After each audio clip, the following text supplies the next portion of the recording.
Cilj projekta je da se građanima omogući da ostvare lakši kontakt sa zaštitnikom građana, dobiju pomoć pri sastavljanju pritužbi i informišu se o radu i nadležnostima ove institucije.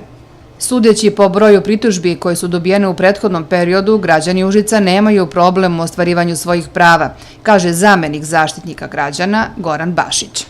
Svega je 120 pritužbi koje je stiglo za ovih 6 godina.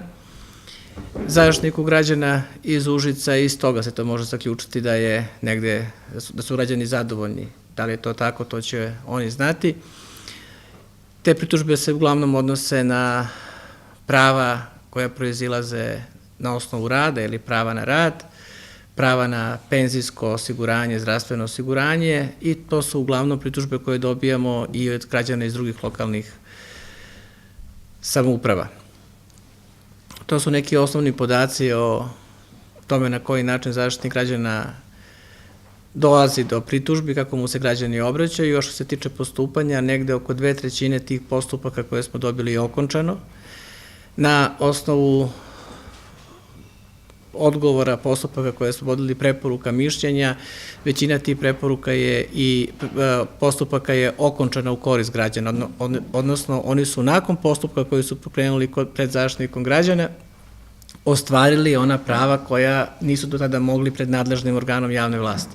Užice je jedan od 15 gradova koji učestvuju u projektu u okviru inicijative promocije ljudskih i manjinskih prava kroz intenzivni kontakt Zaštitnika građana sa građanima. Užičani Zaštitnika građana mogu kontaktirati 2 puta nedeljno putem elektronske veze u Užičkoj narodnoj biblioteci.